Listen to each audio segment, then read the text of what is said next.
ناظرین، گزشتہ کئی دنوں سے اکثر سیاستدانوں اور تجزیہ کاروں نے اپوزیشن کے اتحاد پاکستان ڈیموکریٹک موومنٹ یعنی کہ پی ڈی ایم کی جو ہے وہ فاتح خوانی شروع کر دی ہے،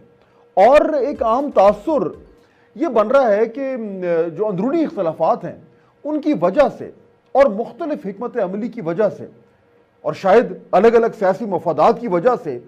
اپوزیشن اتحاد میں پھوٹ پڑ گئی ہے،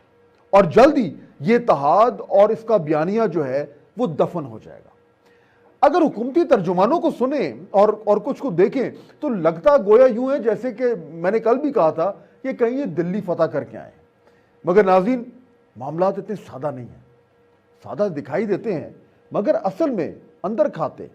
بہت کچھ پک رہا ہوتا ہے اور پنپ رہا ہوتا ہے اور کچھ حد تک سلگ رہا ہوتا ہے۔ کچھ ایسا ہی ماجرا پی ڈی ایم کے ساتھ ہے، اور اس ماجرے کی بنیاد صرف اور صرف ایک ہے: اسٹیبلشمنٹ۔ ناظرین، آج کے پروگرام میں میں ذرا گہرائی میں جا کر گفتگو کروں گا کہ ہماری سیاست کے اس زاویے پر جو کہ گردش کرتا ہے اسٹیبلشمنٹ کے رول کے ارد۔ آج بھی آپ دیکھیں کہ پی ڈی ایم کا جو بہاولپور میں جلسہ ہوا ہے اور اس طرح کے جو دیگر جلسے ہوئے ہیں، ان میں بات گھوم پھر کر اسٹیبلشمنٹ پر ہی آتی ہے، اور اپوزیشن کی تنقید کا جو پیمانہ ہے وہ اس کا موضوع جو ہے وہ بھی اسی طریقے سے جانچا جاتا ہے۔ اچھا، عمران خان کی حکومت تو سافٹ ٹارگٹ ہے، یعنی اس پر تو ہر راہ گزرتا شخص جو ہے وہ لان تان کر سکتا ہے اور کچھ حد تک کر بھی رہا ہے، مگر روایتی طور پر اپوزیشن جماعتوں کا پر جلنے کا سلسلہ تبھی شروع ہوتا ہے جب بات اسٹیبلشمنٹ پر آتی ہے۔ چنانچہ جب گزشتہ چند دنوں سے اپوزیشن کی تحریک میں یہ دراڑیں نظر آئی ہیں اور پیپلز پارٹی نے الیکشن میں حصہ لینے کا عندیہ دیا ہے، اور پھر پی ڈی ایم کا 1 جنوری کو اس صورتحال سے نمٹنے کے لیے اجلاس ہوا، اور اس اجلاس کے بعد مولانا فضل الرحمان اور مریم نواز جو ہیں وہ میڈیا کے سامنے آئیں۔ نوٹ کریں کہ اپنے عزم اور حوصلے کا اظہار کرنے کے لیے مولانا صاحب نے سخت بات پھر اسٹیبلشمنٹ کے حوالے سے۔ بظاہر تو یہ لائن اپوزیشن نے پہلے دن سے پکڑی ہوئی ہے، یعنی جب سے بلاول بھٹو نے عمران خان کو سلیکٹڈ وزیر اعظم کہنا شروع کیا تب سے یہ پالیسی واضح ہو گئی تھی کہ اپوزیشن اصل میں مورد الزام ان کو ٹھہرا رہی ہے جنہوں نے ان کے مطابق تحریک انصاف کو الیکشن جتایا ہے۔ مگر جیسے کہ میں نے شروع میں کہا تھا کہ معاملات اتنے سادہ نہیں ہیں، اتنے سیاہ سفید نہیں ہیں۔ سلیکٹڈ کہنا قدرن آسان ہے، مگر یہ کہہ کر کوئی مفاد حاصل کرنا یا کوئی ہدف تک پہنچنا یہ کچھ پیچیدہ معاملہ ہے۔ یعنی کہ ناظرین، میرے کہنے کا مطلب یہ ہے کہ اسٹیبلشمنٹ کے رول پر تو کچھ حد تک مولانا فضل الرحمان اور مریم نواز اور بلاول بھٹو یکساں تنقید کرتے رہے ہیں اور آج بھی کر رہے ہیں، مگر اب یہ واضح ہوتا جا رہا ہے کہ اہداف ان کے مختلف ہیں، طریقہ کار اور حکمت عملی مختلف ہے، اور یہی ناظرین بنیادی وجہ بنی ہے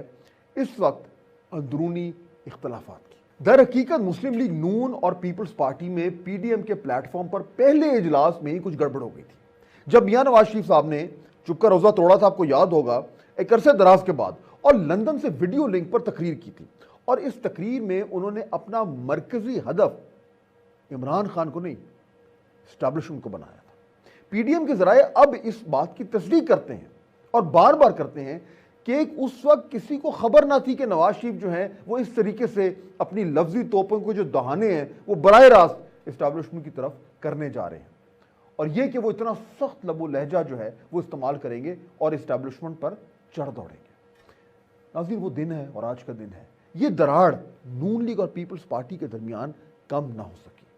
یعنی کہ جیسے کہ میں پہلے بھی کہہ رہا تھا کہ بات ہماری سیاست میں گھوم پھر کر پھر اسٹیبلشمنٹ پر آتی ہے۔ اب فالٹ لائنز جو ہیں وہ چھوٹی موٹی ہماری سیاست میں اکثر نظر آتی ہیں، لیکن ناظرین در حقیقت مرکزی فالٹ لائن جو ہے وہ ایک ہی ہے، اور وہ ہے اسٹیبلشمنٹ۔ اب مسئلہ یہ کہ یا آپ اس کے خلاف ہوتے ہیں یا آپ اس کے ساتھ ہوتے ہیں، یا اس کے ساتھ ہوتے ہوئے کچھ حد تک اس کے خلاف ہوتے ہیں۔ یعنی اس دلیل کا نچوڑ یہ ہے ناظرین کہ نواز شریف، مریم نواز اور کافی حد تک مولانا فضل الرحمان کا موجودہ بیانیہ یہ کہتا ہے کہ اسٹیبلشمنٹ کو سیاسی میدان سے مکمل طور پر ہٹ جانا چاہیے، یہ ان کا بیانیہ ہے، جبکہ آصف علی زرداری اور ان کی جماعت کا موقف یہ ہے کہ اسٹیبلشمنٹ کو تحریک انصاف کی مکمل جو حمایت ہے اس سے ہٹ جانا چاہیے۔ اب یہ دونوں بیانیوں میں اور دونوں پوزیشنوں میں بڑا فرق ہے، ایسا فرق جس نے رفتہ رفتہ پی ڈی ایم کی بنیادوں کو اب کمزور کرنا شروع کر دیا ہے۔ اور ناظرین، شاید اس سے بھی بڑا مسئلہ یہ ہے کہ اسٹیبلشمنٹ کا سیاسی رول اکثر جماعتوں اور لوگوں کو قبول ہے۔ یعنی آج اگر نون لیگ اور مولانا صاحب جو ہیں وہ اسٹیبلشمنٹ کو تنقید کا نشانہ بناتے ہیں تو انہیں اپنے سپورٹرز اور پاکستان کی آبادی کے ایک حصے سے تو شاید پذیرائی ضرور ملتی ہو، مگر ووٹرز کا ایک بہت بڑا حصہ اس بیانیے کو ماننے کے لیے تیار نہیں ہے۔ سول ملٹری تعلقات اور یہ جمہوری تقاضے یہ ایک اہم اور ضروری بحث ہے، اس میں کوئی شک نہیں ہے، مگر جس اکھاڑے میں پاکستان کی سیاست کی پنجہ آزمائی ہوتی ہے، اس اکھاڑے میں اس بحث کی دونوں طرف کے پہلوان جو ہے وہ ہٹے کٹے بھی ہیں اور جیدار بھی ہیں۔ یعنی کہ ناظرین، پاکستان کی سیاست میں اسٹیبلشمنٹ وہ ہاتھی ہے جس کو جب نابینا لوگ سونڈ سے پکڑتے ہیں تو انہیں اور لگتا ہے، اور جب وہ دم دبوچتے ہیں تو انہیں کچھ اور لگتا ہے۔ یعنی ہر شخص، ہر جماعت، ہر ادارہ اسٹیبلشمنٹ کے رول کو اپنے نظریے سے اور اپنے مفادات کی روشنی میں دیکھتا ہے، جانچتا ہے اور پرکھتا ہے۔ عمران خان کا ماننا ہے کہ اسی اسٹیبلشمنٹ کے رول میں یہ کام بھی شامل ہے کہ وزیر اعظم کے اوپر بھی نظر رکھی جائے، اور پیپلز پارٹی کا یہ ماننا ہے کہ اگر اس نے واپس اقتدار میں آنا ہے تو وہ اسی اسٹیبلشمنٹ کے رول کو ماننے کے لیے تیار ہے جس کے ذریعے اس اقتدار کے ایوانوں میں اس کی واپسی ہو سکتی ہے۔ اور مزے کی بات ناظرین یہ ہے کہ نون لیگ میں بھی ایک حصہ یہ اعتراف کرتا ہے